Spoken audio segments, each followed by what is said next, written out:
Thank you for coming to our last SIMBA School of Business Course 4. This is our last regular session on business planning and goal setting. So if you attended the extra credit session in Grant County, you have a taste of what's coming, but we're going to focus on formal and informal planning and some structures to set goals for your business so you can grow your business and do the things that matter to you.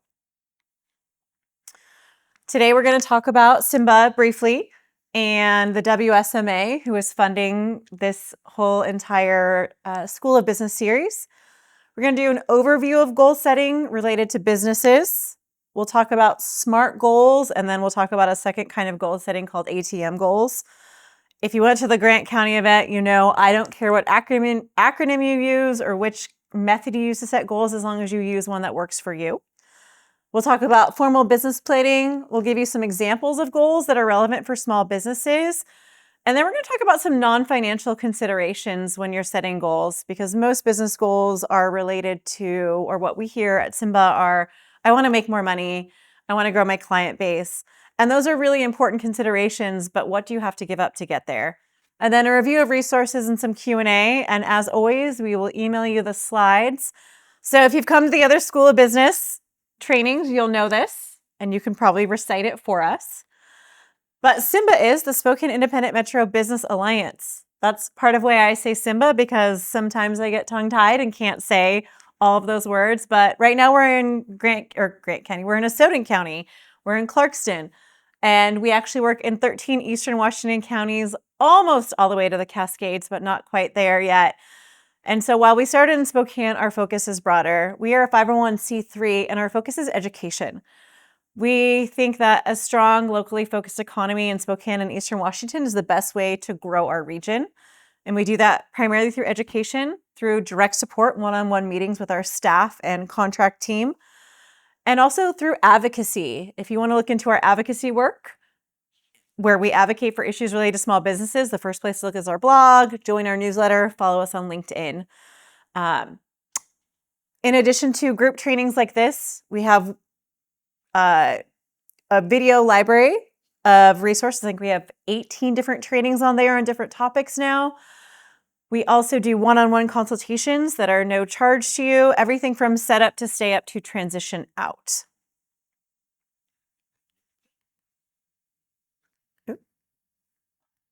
There we go.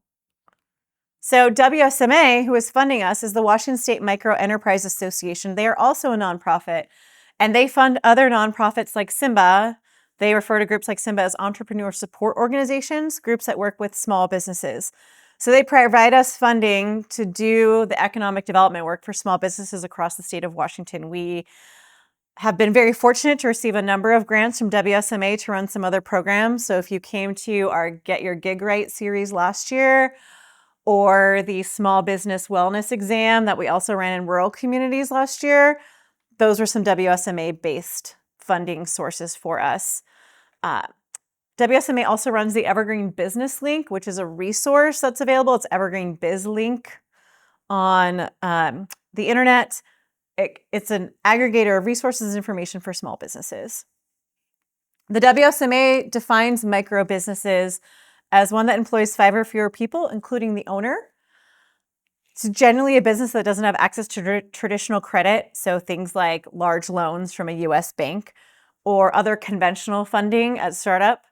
And it generally requires less than $50,000 in startup funding or capital, so you don't need to buy a massive piece of construction equipment to do your work. You may just need a camera, a computer, some software. You might need some baking supplies for your cottage license-based baking operation.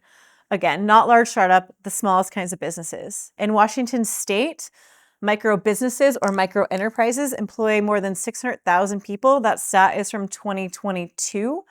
There should be 2023 stats probably by the time I'm done with this presentation. They usually come out in late June.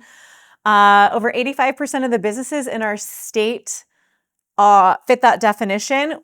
When we were just in Grant County recently, 98% of the businesses in Grant County as of 2022 were a micro business. In Spokane, it's about 80%. Asotin County is around that 85%. So A lot of our Eastern Washington counties overwhelmingly are full of micro businesses and micro enterprises. So let's talk about where we're going when we talk about goal setting. So what is a business goal? Have you set any goals for your small business?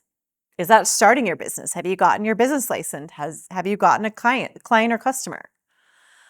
What kinds of goals have you set? Are they personal goals for you to promote your business, to make your friends and family pay for your services? Is it to apply for a farmer's market or a grant? What does that goal look like for you? What steps have you taken to accomplish those goals? Have you just said you're going to do it and try to make it work? Or have you gone about it in a methodical way to get where you need to go? Some things we'll talk about is what is the difference between a business goal and a performance metric or a KPI. We'll give you the definition in a minute. What's the difference between your business goal and your business strategy? And again, I'll tell you repeatedly, you don't need to know these terms. You don't need to use any of these terms. Use what works for you, but use a structure to grow your business. And do you have a business plan? And I mean that in a formal way. And we'll talk about what that looks like. And I'll show you an example of an exceptional business plan that SIMBA helped put together for a local business. So definition time. I recently went to a training with Wheelhouse, which is a statewide organization that works with businesses in the arts space. So everything from videographers to creators to singers to fill in the blank. And they have part of their website a dictionary of business terms, which I thought was incredible. So maybe I'll steal that or link to it, but ways to think about things that we don't think about when our skill set is in arts or creation or candle making or baking cookies. If you're in person, we have cookies and goodies from a local restaurant. But a business goal, going to this definition, describes where your business wants to end up and how you're going to use your business's strategy to get there. So what is your end goal? Your objective or your strategy is what steps you're going to take or how you're going to get to go there. A business objective is also often tied to what we call a SWOT analysis. That's SWOT, where when you're setting your goals, you analyze the strengths of your business, the weaknesses of your business, the opportunities for your business, and the threats to your business. So strengths, what do you do well? Are you really good at baking? I just talked to a woman yesterday who does conchas and Mexican pastries. And she's at a lot of farmers markets in Spokane, and I cannot wait to try her treats. And so she's really good at making those and making them with high-end ingredients and really creating a really tasty product that doesn't have a lot of other folks. What is her weakness? A lot of people don't know what a concha is, and so they're afraid to buy it. Her opportunity is to offer something that's not already in the market. And her threat is, if you're at a farmer's market, there's tons of baked goods. So maybe you spend all your money on cake pops and freeze-dried Skittles. I feel like freeze-dried Skittles are at every single farmer's market now. I personally haven't had them, but I see them everywhere. So is it a threat that there's someone who's going to be in that space? So think about those things when you're setting your goals. A metric is my favorite tool. And if you talk to any of my staff members, they will begrudgingly tell you how much I care about data, because data drives all of our decisions. And without a quantifiable numeric source of information, it's hard to know what you're doing. From SIMBA's perspective, if I'm approaching potential funders or applying for a grant or contract, they always want to know how many businesses we served. And if I don't have that number, nobody cares.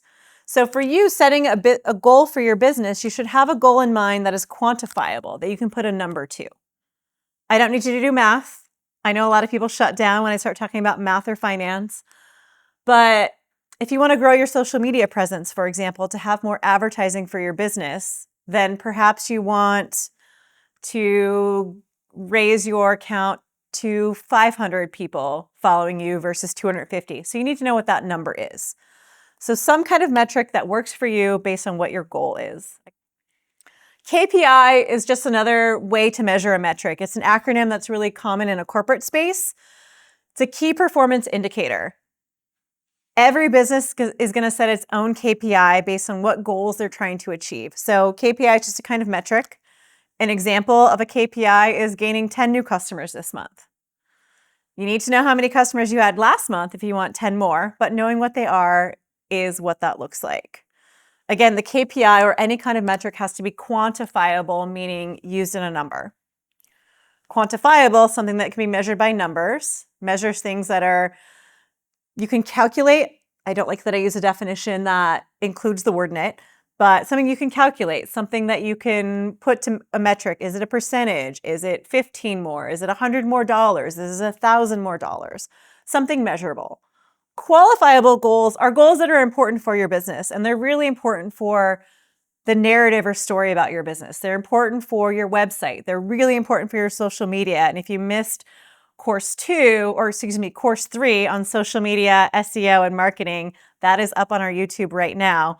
That's where you're going to tell your story. That's where you're going to have qualifiable goals. It's your narrative. It's a positive customer review. It's someone referring their friend to purchase your services.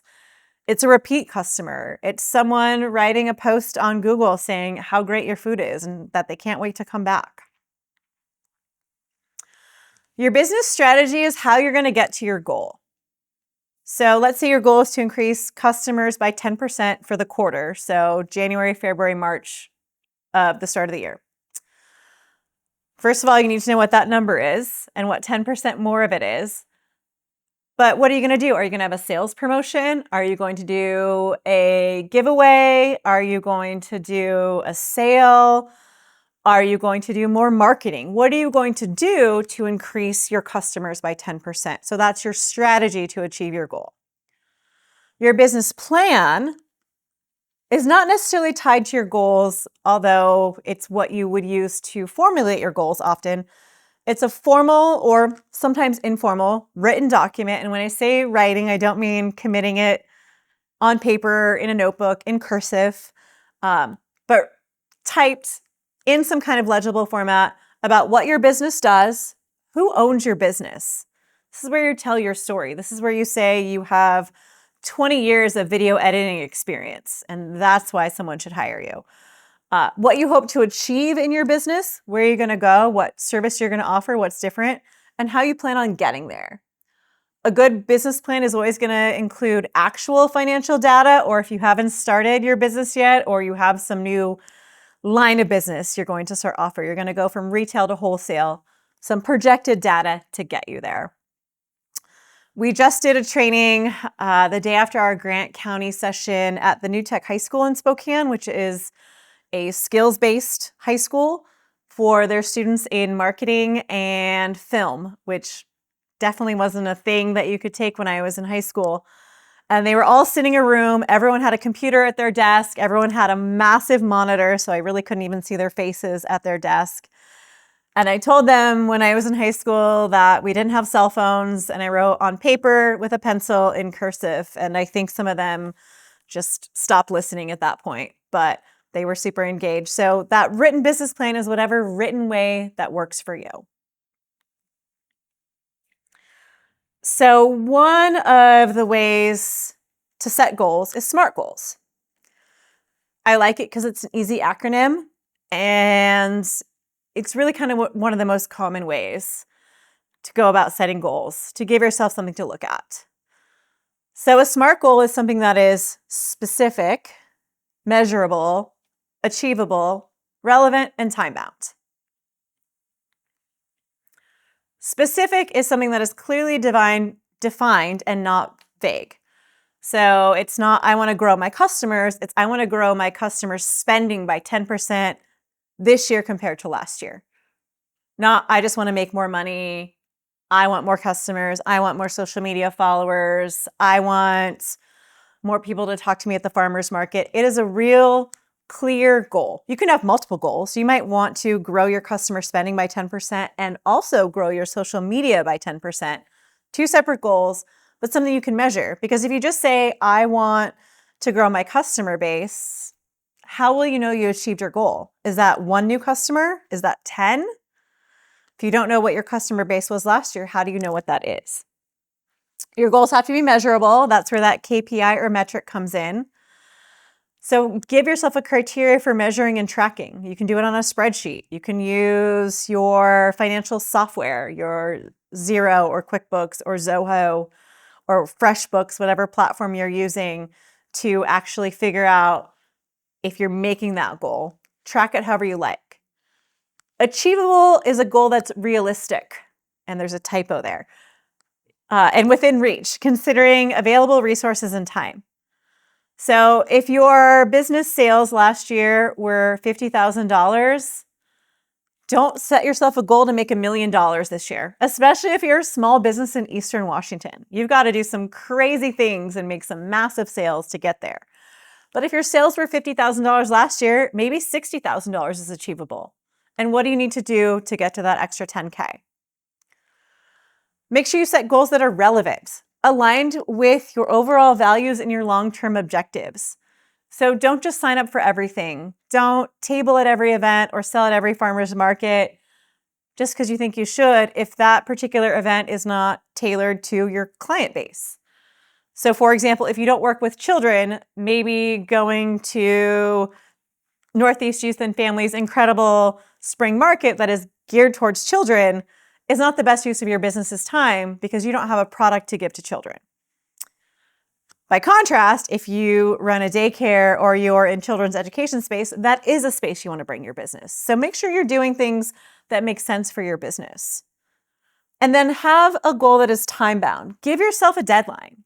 It's not school. You're not going to be punished if you don't make it. You can change your deadline, but give yourself a time frame and an opportunity to actually analyze if you got to your goal or if you need to adjust your goal. If you set a goal of making $5,000 more for the year and you make that in the first month, maybe that wasn't a strong enough goal. Maybe you need to reevaluate and that number is $10,000 or 15. It's probably still not $1 million if your starting number was 50, but give yourself a goal that makes sense. So how do you create a SMART goal? Ask yourself questions. And you don't have to talk to yourself. You can talk to your business partner. You can talk to a client, a confidant. You can talk to us at SIMBA. Talk to your partner, your personal life partner, your business partner. Ask questions like, what needs to be accomplished? Who is going to be responsible for completing the task? Is it you? If it's a financial goal, are you someone who can do that? Do you have command of your time tracking software or your financial software? Do you need to hire an accountant to do that? What steps need to be taken to achieve it? And who is going to do them? And also, really importantly, how are you going to get your existing work done on top of this? For a measurable goal, think about numbers you can quantify. Social media followers is a good one. The beauty of an Instagram or a Facebook or a TikTok or a LinkedIn is it tells you how many followers you have. So you have that number right there. So if your goal is to go from 150 to 200, the number is always there every time you log in. If your goal is to increase the amount of sales you did by 10%, you need to know the amount of sales you did. So you've got to be a little more comfortable with that financial data. So again, something that's measurable and something that matters to you.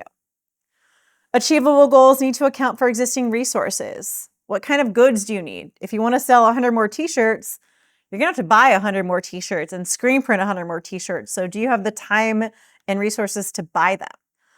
Do you have staff to achieve those goals? Do you have the skills to achieve those goals? If you want to increase your social media presence, for example, is someone on your team skilled at social media? Do you have to outsource that?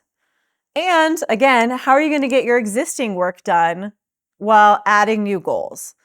How are you going to serve your existing client base of jewelry connoisseurs? I see some of you in the Zoom here. If you can't actually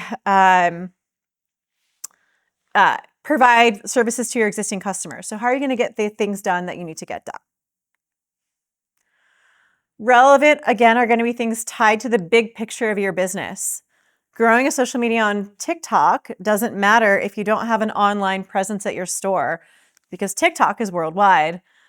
And so if someone in Canada sees your product and you only have a store in downtown Clarkston, and no way for them to buy your product, it's probably not a good use of your time to be there. But if you do have an online shop, maybe it is.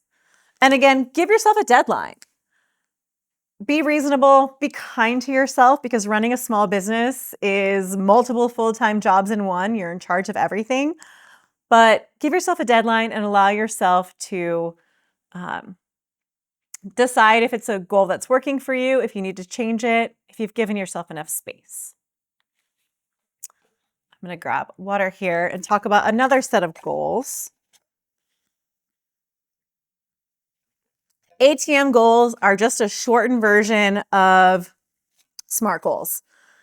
And if you saw the Grant County presentation, you know, I will tell you, as you're setting your goals, find a method that works for you.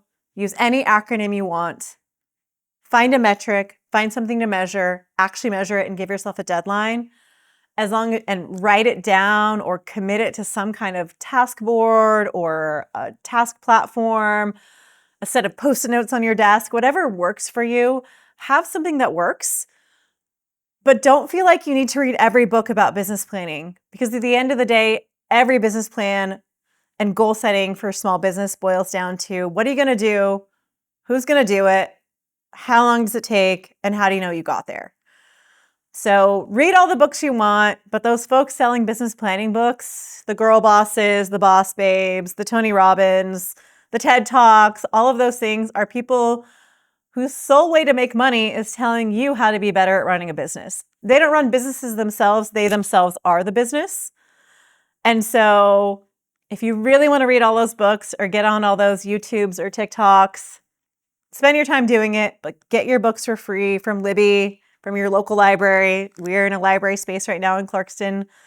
SIMBA has a partnership with Startup Spokane and the Spokane Library. So don't spend all of your hard-earned small business income on someone else's way to make money. If you just need to find a goal that works for you, a metric that works for you, and a deadline that works for you.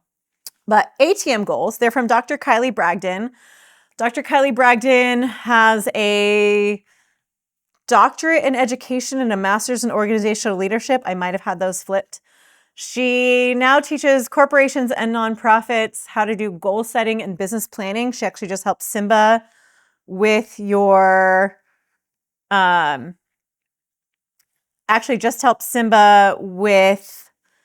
our strategic plan, which if you're a SIMBA member, you can come hear about at our June 9th board meeting. She runs an organization called The Kind. I think she's pivoting on the name, but her method of SMART goal is the ATM goal. It's action, what task or behavior you're going to do to drive progress. It's time frame, how long does it take to achieve each action, and milestone. That's your metric, your measurable target. So for example, for the strategic plan we developed, we set a series of goals and options. And then we broke them down into every month, what are we going to do to achieve those goals? Which staff member or board member or hired consultant is going to do that for us? And how long does it take? And so it's broken down into really bite-sized pieces. So something about the ATM goals is that if you're like me and you like a to-do list and like to check things off and feel accomplished, the ATM method gives you a lot more things to check off your list as you're reaching your goals, and happy to share with any of you what that looks like in practice. At SIMBA, we use Asana for our task platform to assign tasks to staff members, and every time you complete a task, it sends a little animated graphic across the screen that is like a unicorn or a rainbow or a rocket ship or a fill in the blank, and it gives you just a little dopamine hit while you're sitting at your desk. So ATM goals are the kind of, if you need a constant dopamine hit that you achieve something, ATM goals are a better method. SMART goals are a little more long-term. But again, it's the same thing. It's still a metric. It's still a time bound. It's still an action. It's still something to get you to where you want to go. So whatever acronym you want or like, I'm happy to share more of them with you. And there's some resources in this slide deck about other opportunities. But this will get you where you need to go. And truly cannot recommend Dr. Bragdon enough if your organization is large enough or financially sound enough to afford someone to give you some tools. She also does executive coaching, which I've really benefited from her at really reasonable rates. Business planning is something we talk about all the time. And with the advent of ChatGPT and AI-powered tools, business planning is getting wild. And not in a good way. A business plan is a written report, paper or electronic, that includes narrative data, your story. Your business plan is really where you tell your story. And financial information about your business. It's the story of your business, who you are, what you do, what you want to do, what sets you apart from your competitors. It's a tool to test expansion for your business. Am I ready to grow? Am I ready to take on a new line of business? Am I currently making bracelets and I also want to make necklaces? Do I currently sell candles retail and I also want to do wholesale? Do I want to bring on an employee or a business partner? It's a way to figure out if that's going to work for you and how much time, effort, and money it's going to take. It's also really important because every single business loan from any kind of conventional lender and non-conventional lender requires a business plan. Every credit union, bank, organizations like Craft3 or MoFi, Snap Financial, CDFIs, Community Development Fund Initiatives, any organization that lends to small business, any SBA loan, Small Business Administration, requires you to have a written business plan. You do not have to hire a business planner to do it, and we'll talk about that option in a moment, but you need to have something that is formal and structured to ask for money from a lender. It's also something you might need to bring on a business partner, especially if they're just an investor and not someone who's going to work at your business day to day. It's a way for you to look at your own budget. It's a way to look at actual projections for your business, how to add business partners and how to seek investors.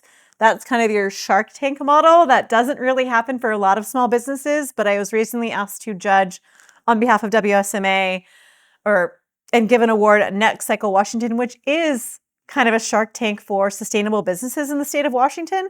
So it does exist. It's mostly in tech spaces, occasionally in other spaces, but there are a lot of uses for the business plan, and it's not just you writing in a notebook your hopes and dreams for your business. Again, what you need it for is to attract funders at startup or expansion, to apply for loans, and it's literally required to apply for loans. If you talk to any lenders, last summer we did a great lending event with New America Credit Union, and they talked about the business plan and how important it needs to be and how structured it needs to be. Because if you can't answer questions about who runs your business, what you do differently, why they should invest in you, where your financial data came from, they are not going to give you a loan. It's great for helping to set goals because you can see if that goal is going to be achievable, that SMART goal. Because you'll see what your numbers are, your actual financials, and see if I'm at 50,000 last year, can I be at 70,000 this year? What does that look like? It's great for scaling and business growth. Is there something that I can do faster than I did before? Have I bought a new piece of equipment that saves me a lot of time? Do I have new editing software? That means I don't have to sit reel to reel and take out every filler word or that my speaker is doing while I'm doing video editing, whatever that looks like. And then again, great for budgeting and financial planning. What is in a business plan? And this is very important. Every business plan needs to include the following: an executive summary that I recommend you write last. It's just a little 2 to 3 paragraphs, maybe a page of what your business plan covers, the who's, the why's, the how's, and what you're trying to do with that business plan. It's going to identify your business opportunity. So you're going to identify what the problem is in your industry, what your solution is, who your target market is, and who your competition is. So back to the example of the Mexican baked good restaurant or farmer's market pop-up space. The problem is there are not any Mexican pastries available in Spokane County at farmers markets. Her solution is she's going to make them. She's going to make them high quality, and she's going to offer them at reasonable prices, cooked from commercial kitchens in incredible spaces.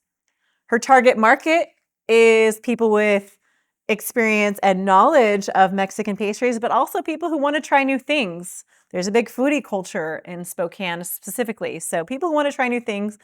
And who is her competition? All the other people in the baked goods space. Your business plan also needs to include your execution plan, which is what you're going to do. What are your operations? Meaning, what software are you using? What kind of equipment do you use? Who runs your financials? It's going to include your marketing plan. Are you using social media? Are you using print ads? And if you're using print ads only, please talk to us about other opportunities. Yes. Question from the chat. Can Please. you name the person you're talking about, the business? The business is called Bizcochos. Okay. And they are going to be at the Perry Market starting in June. So everyone go have that. Her name is Viviana, and I'm blanking on her last name, but yes, absolutely. So in addition to getting your conchas and having a great treat, you're going to work on your business plan and create the execution plan. Again, your operations, your marketing plan. Are you hiring out to do your marketing? Do you have a tech-savvy young person doing social media? I know that one of our SIMBA members, Maker and Maid, they teach social media marketing at Eastern every other quarter or so. Social media marketing definitely was not a thing when I was in college. To age myself, Facebook did not exist when I was in college. Mark Zuckerberg was still in high school and hadn't stolen his friend's tech idea yet. Your execution also has your milestones. What are you going to achieve to get to your business goals and your metrics? You can't get away from some kind of metric when you're trying to set goals for your business. My favorite part, and the portion where you get to talk about you and where your lenders, especially credit unions who have goals in our nonprofits who want to give to our communities, care the most, is information about your company. It's not just the name of your LLC.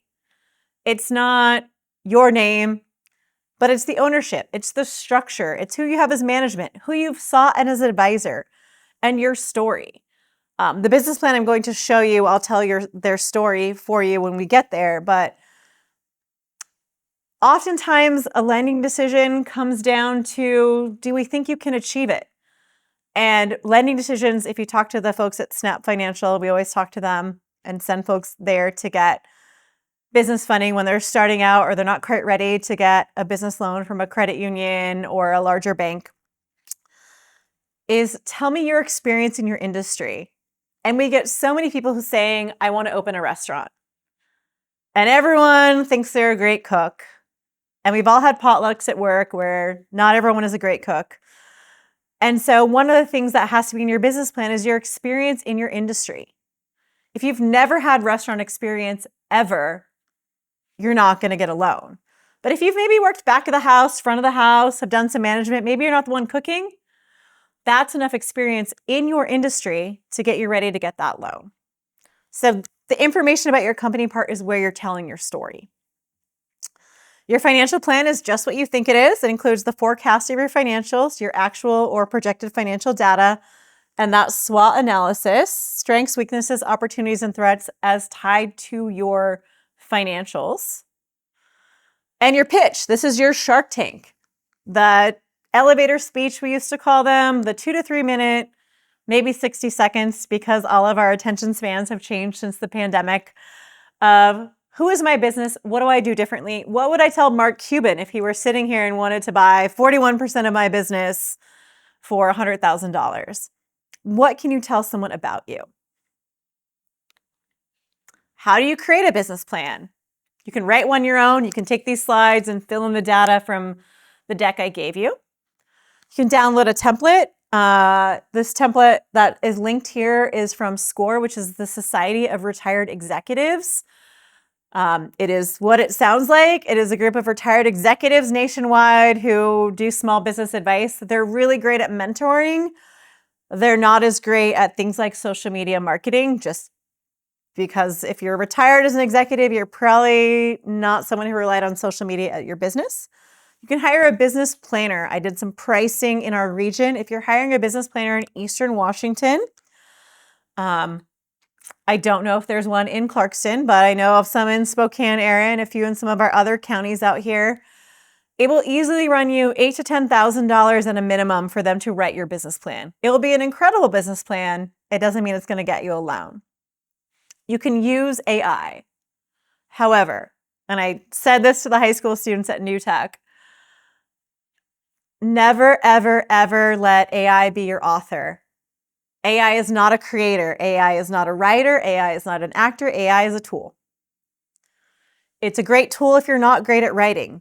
It's a great tool if you don't know industry data. It's a great tool if you don't know how to get started and you want someone to edit your language. But my experience with seeing AI, we see it on small businesses' websites, we see it in people's emails, is that it's a lot of weird words that people don't generally use. It's a lot of rocket ship emojis. ChatGPT loves a rocket ship emoji, and I can tell you have not edited it out. It also changes your font, and it'll go from 12 point to 14 point, Times New Roman to Arial in the same text. It will change what is bolded. It'll change colors in your text, and if you don't edit it out, we know you use ChatGPT.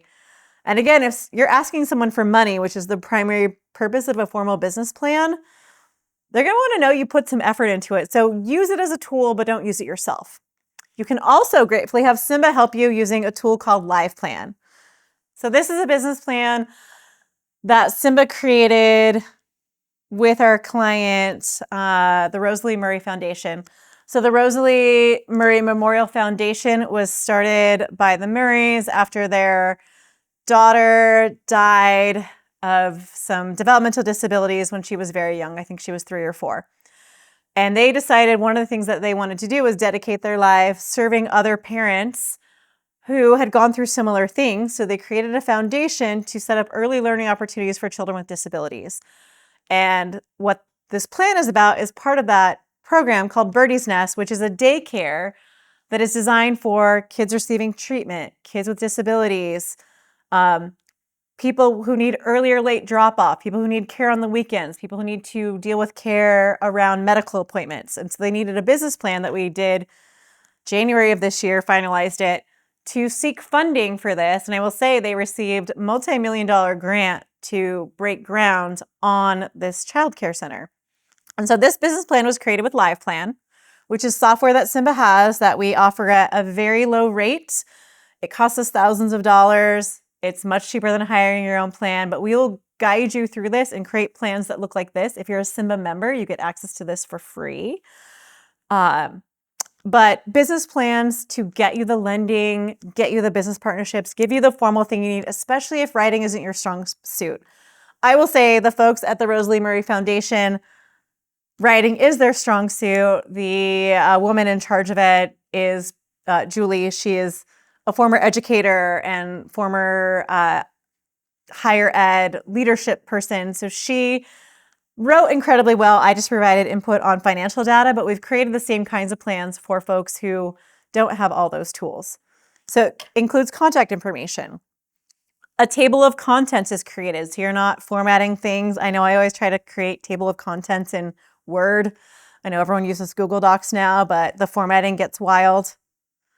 It's going to provide you with an executive summary. There's your thing I said to write last of who we are and where we're going. Theirs is about a page. It's going to include, the executive summary is a page and a half. My apologies.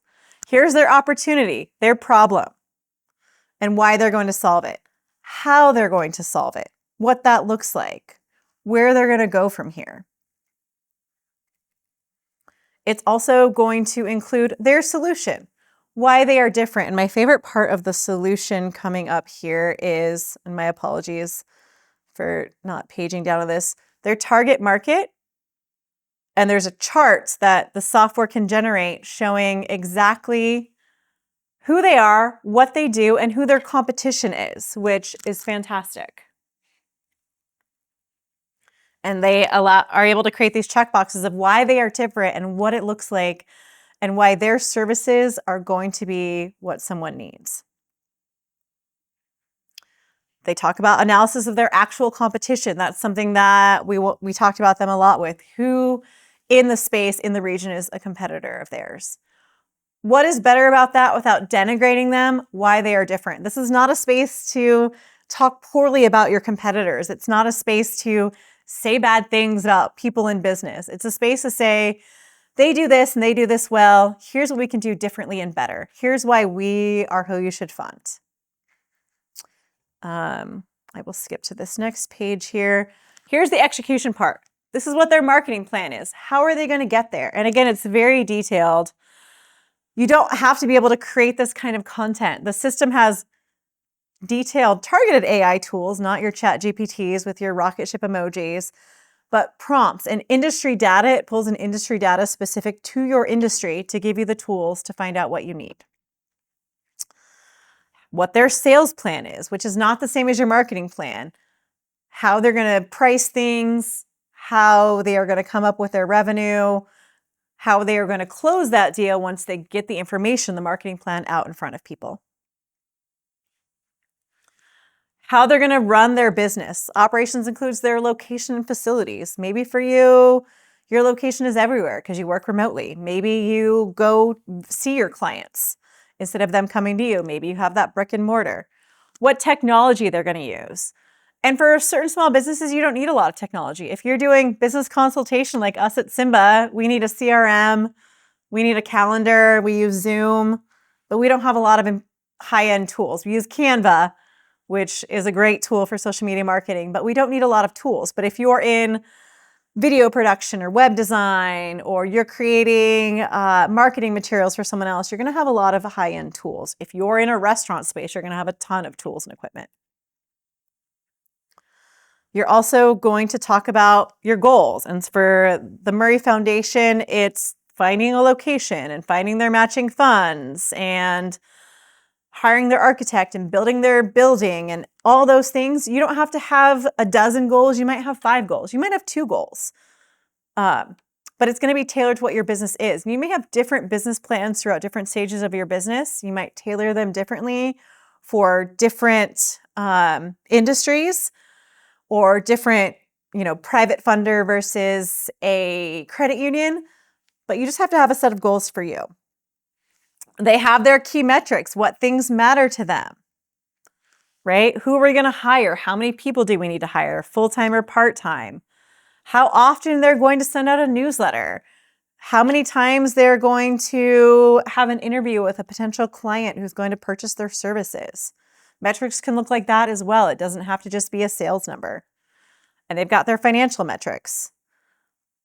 Here's their overview of their company where they tell their story, why they got here, what happened to them, and what it looks like. This is where, honestly, they won their grant because their financial data was great, but their story is compelling and what they're offering is important.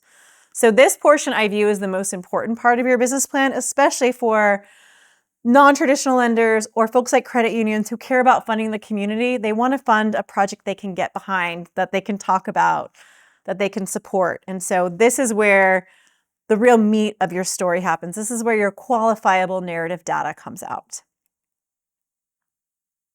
Who's your team? Your management team might be you, and that's perfectly fine. But maybe you are just good at one piece and you have someone else running day-to-day operations. Your advisors, who you've worked with and what they are doing and what their qualifications are. That doesn't need to be as detailed, but who you're working with and why they're important to your business. Please don't just say your uncle or your friend. We all have an uncle or friend who always wants to give you business advice, has a get-rich-quick scheme, is neither rich nor run a successful business. Don't include them, but real advisors. Your financial plan is here. There's a little bit of narrative, a little bit of text about your financial plan, and then everyone's favorite numbers. The beauty of Live Plan and why you would hire a professional if you were going to create a great plan is actual charts and graphs that are created for you. We can help you create those. The system will create them with you. So there's expenses, there's net profit projections, there's how they're going to get their money. There's his grants and loans and sales and what that looks like.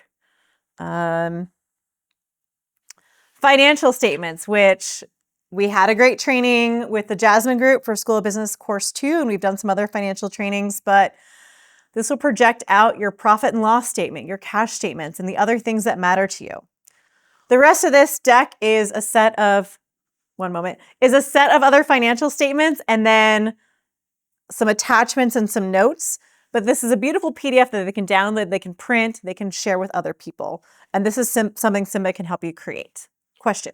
So if you're already like pretty established and you have records and everything, can it integrate with what you currently have? Yes, yes. My favorite tool from um, LivePlan, thank you, planted question, is that if you use QuickBooks or Xero as your software plan, and they're supposed to be adding some additional integrations soon, then they will connect directly and it will pull the data in for you and create projections that are reasonable. So you don't have to input the data. If you don't have that, we can help you input it manually. If you haven't even started, we can help guide you and the software can help guide you through the things that you need to know of what it costs to actually have a staff member, which is one of the goal examples we're going to give you in just a moment. And did I switch the sharing correctly on the screen? Perfect. That is the extent of my tech knowledge here. But that is just one plan. You saw that it was 58 pages. I have permission to share it. Your business plan might only be 10 pages if it's smaller. You're a newer operation, you're doing something very specific. You're not seeking $1 million grants to build childcare that requires a lot of licenses and reporting and data and other pieces. So it's going to be tailored to you. And so if that's something you're interested in working with SIMBA on, we're happy to help you. My little overview of LivePlan is a software system that creates complete, detailed, and thorough business plans, like the one I just showed you from Birdie's Nest. It's easy to use, includes real comparable business data, and tailored AI, not ChatGPT, no rocket ship emojis, no weird fonts, to help create a plan, even if writing's not your strong suit. Writing is not everyone's strong suit. I can't do a painting. I can't edit a video. You definitely don't want me to build your house, but I'm good at writing. But not everyone has that skill. So having that skill is something that, or not having that skill, is something that LivePlan helps you with. And the beauty of LivePlan and why we purchased it to use for our clients and our members is because every single lender in Eastern Washington, both small lenders like MoFi or Craft3, to credit unions, to regional banks, to large lenders like US Bank or Chase, accept business plans from LivePlan because they know they are put together and they have all the data you need. So rounding this out, I'm going to give some examples of some reasonable small business goals. They may not be your business goal, but how you're going to go about it.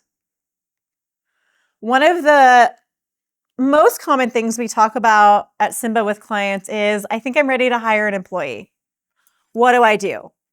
It's definitely a goal, and it's not just post an ad on Indeed looking for someone to hire and hope that it works out. There are a few more tools that you need to think about. So what is your employee going to do? Are they going to do something to complement what you're doing? If you're a photographer, is that person going to be running your marketing? If you are an aesthetic skincare service, are they going to be a receptionist? Or are they going to do exactly what you do so you can take a little time away from the business? How many hours will you need the employee to work? Are they part-time? Are they full-time? Do they need split shifts? Is it weekend work? Is it workday work or work week work? When does that person going to need to work? And how do you know how much time they're going to need? One of the things I often tell business owners who are looking to hire an employee is, do you know how long it takes you to do the thing you're hiring that employee for? So maybe you're hiring your employee to do your bookkeeping because you're not good at it, or you don't like it and you're slow. How long does it take you to do your bookkeeping right now? Because that might be the same amount of time, a little more or a little less, that it's going to take the employee to do it. So you need to know what they're going to do and how long it takes. If you're running a retail store, you need them the hours they're open. But what opening and closing duties do they have to do? Are they turning on lights? Are they grinding coffee? Are they prepping vegetables for a lunch rush? What hours do you need them for, and what is that actually going to look like? Where are you going to find this employee? Are you hiring your friend? Are you hiring your family member? If you've come to some of my other trainings, we've got some pros and cons of hiring family members and what that looks like. Where are you going to post your job? Is it just going to be on your website? Is anyone going to find it? Is it going to be on your social media, which seems really common for a lot of small businesses? Are you going to have a free or paid account on Indeed?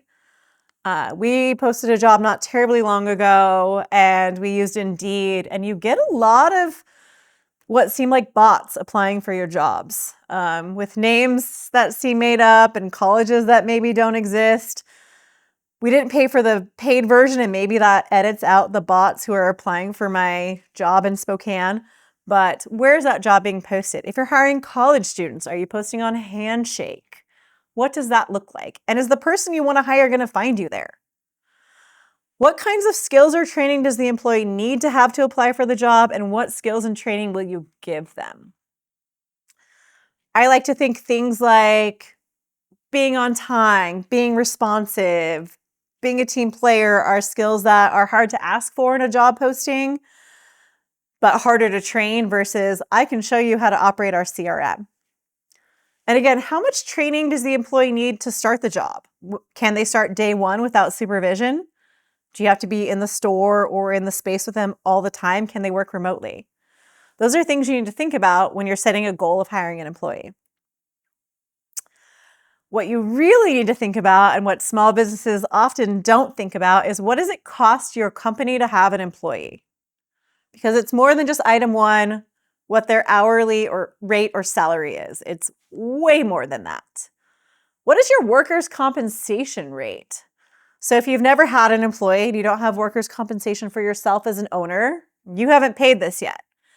Workers' compensation is 1 to 15% is the base rate, meaning the starting point, and that's based on your industry. So 15%, and that's times hourly rate or times effective hourly rate if their salary, is 15% is for things that are dangerous: construction, deep sea diving, working on oil rigs.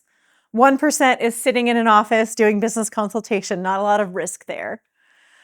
And then your experience rating. So your experience rating is both how long you've been in business and how many workers' compensation on the job industry claims you've had, or injury claims you've had, excuse me. So if you've been in business for 0 years, your experience rating percentage is always higher. So it might be 1% plus 3%, because they don't know if people are going to get injured on your job. But if you are at a 10%, you're in the restaurant space, for example, that's usually a 9 or 10%. And you've been in business for 10 years and you've, knock on wood, have no on-the-job injuries, your experience rating might be 0 or 0.5%. So that number is based both on your industry, how long you've been in business, and how many injury claims you have had against your business. What is your federal Social Security and Medicare rate? It's 6.2% and 1.5% of that hourly rate. That's what the employer pays. The employer also pays an unemployment rate. That's 1.25% to 8.15%. You pay that as the employer, and that's on top of hourly rates or salary. Federal unemployment rate, you only pay 6% on the first $7,000 of each employee's wages a year, so it is capped. Are you paying in the Washington Employment Administration Fund, which is a percentage that you pay to just have employees that goes towards unemployment? It's very small. Are you offering medical, dental, or vision? Are you offering a retirement plan? Those things all add up, so it's not minimum wage $16.66 an hour currently. It's that plus workers' comp, Social Security, unemployment, state and federal, a few administrative costs, and other things if you're offering benefits. So employers can expect to pay 5 to 15% on top of an employee's effective hourly wages, salary or hourly, as the employer when you're not offering medical, vision, or dental, or any kind of employer-sponsored or supported retirement plans. So if you have an employee that is $20 an hour and you have no other benefits, you're not offering anything else to them, you're going to pay between $21 and $23 an hour for that employee, assuming you are not in an industry that's very dangerous that has had a lot of workers' comp claims, because then that number just goes up. Or you're a brand new business in an industry that is dangerous. If you're adding on medical, vision, dental, so for example, SIMBA offers medical, vision, dental that is fully paid by us to our employees. We pay about $575 a month per employee for that. So that's another add-on. If you've got a retirement plan, are you doing matching? Do you have a health savings account? What other things are you doing that cost more money than just your hourly rate? You need to be ready to budget for that. So when you're setting your goal, what does that look like? Other considerations you need to do is who's going to run and manage your payroll? Do you need to outsource? Do you need to buy software for that? Do you know how to do it? Do you need an employee handbook? We have a couple of great employee-based trainings. We also can advise you on your handbook at SIMBA. Are you going to create it yourself? Who's going to review it? Are you going to hire a lawyer? Are you going to download a template? Is it going to meet all your requirements? Are you going to do it before the employee starts? You should. Do you need to purchase time tracking software to track someone's hours? Are they going to be your employee tracking their hours themselves? How do you know they work the hours they are supposed to be working? And in Washington, overtime is not just 40 hours or being salary or not. You have to meet a minimum salary threshold that is somewhere around $66,000 a year right now. If you pay someone less than that, even if they're salary, you may have to pay them overtime. So you've got to track their time. What other things do you need if you bring on the employee? Do you need to add an email account? Do you need to add a CRM, a customer relations software? Do you need safety equipment? Do you need goggles and aprons and metal gloves if they're using an industrial slicer in your restaurant? What is all that going to cost to bring that person on? Do you need special license or certifications for that employee? If you're hiring a subcontractor, they need to have their own contractor license. Who's going to pay for that? Are you? Do you need work permits? Are they a minor? There's a lot of extra considerations. So it's not just posting that job and getting someone to work. It's many things. And these are the kinds of questions you'd use to create your goal of hiring an employee. These are the specific questions you need answered. Who's going to do them? When? How much does it cost? What does it look like? The other example is a little nicer and a little easier. Let's say you're going to lease a space. You're going to stop working at home because you've outgrown working at home. You want a place to meet clients. You're tired of meeting at your favorite coffee shop or renting space in a building to have those meetings. And so you are ready to rent your own space. What does that look like? As the tenant in a commercial lease, business lease, you have way fewer protections, far less protections than a residential lease. All of those things you know about getting your deposit back and when the landlord can do repairs and what they have to repair. All of that is off the table in commercial leasing. A commercial lease is a contract between two sophisticated business owners, and you need to know what you're looking at going into it. You generally often have a little less room to negotiate than you might, although it's still a wild renter's market, so that's not always true. If you are going with a large commercial landlord who owns a lot of properties in your city or town, they tend to have standard leases and they don't care what you want. If it's a smaller landlord or a space that's really trying to develop, they've been empty for a while, you're going to have a little more leeway to get in that space, but some things to consider. Leases for a business, commercial leases, average 3 to 5 years. They're not month to month. They're not a year at a time like your residential lease. It's a 3 to 5 year commitment. So if your business is not going to last 3 years, you might be on the hook for paying for that amount of money. Or you want to move and you outgrow your space. You may be on the hook for paying all or a portion of the years that you're not there. They often include base rent and something called triple net or NNN, meaning you pay not just for the space you rent, like assume you're in a strip mall, but you also pay for a part of the property taxes for the whole building, the percentage your space takes up. You pay a part of the property insurance, and you pay a part of the common area maintenance. If you're in an office building and you're a tenant in the office building, but there's a common lobby for everyone, you might be paying for a part of cleaning that lobby, cleaning the shared bathrooms. You need to know what exactly you're paying for. Often a commercial lease is also going to have rent increases baked in. Year 1 is $1,000 a month and year 2 is $1,200 a month. It's not fixed like a residential lease is going to be. They don't have to give you the same, in Washington, 180 days notice to increase your rent as a residential tenant. that rent increase is probably in your lease somewhere. It might say every 6 months it's going to go up 3%. You need to know what's in there.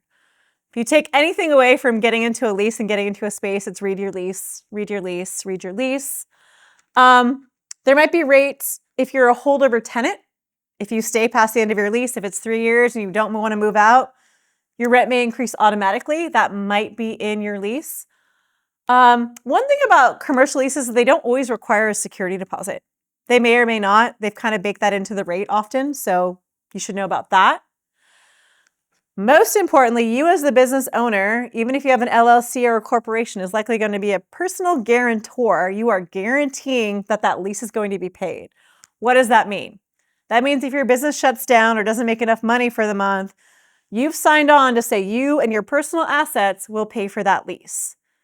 That is not something that happens in a residential lease. It's just you and whoever your co-signers are. So be aware of what that is and be aware that your risk might not just be that. There are alternatives to long commercial leases. There are co-working spaces.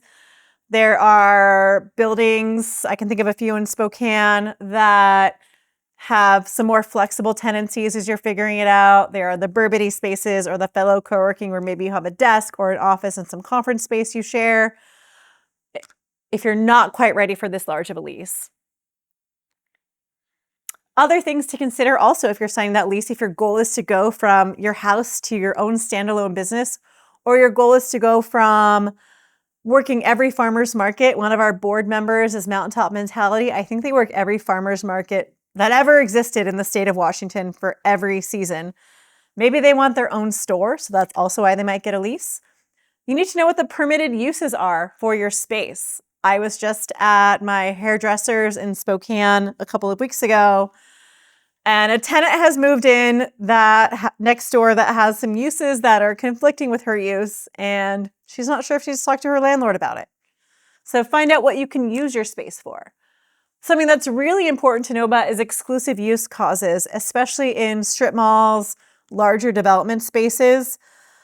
Exclusive use clauses would be you get to be the only brewery in the strip mall. If there's not an exclusive use clause, then there can be 4 breweries in a row.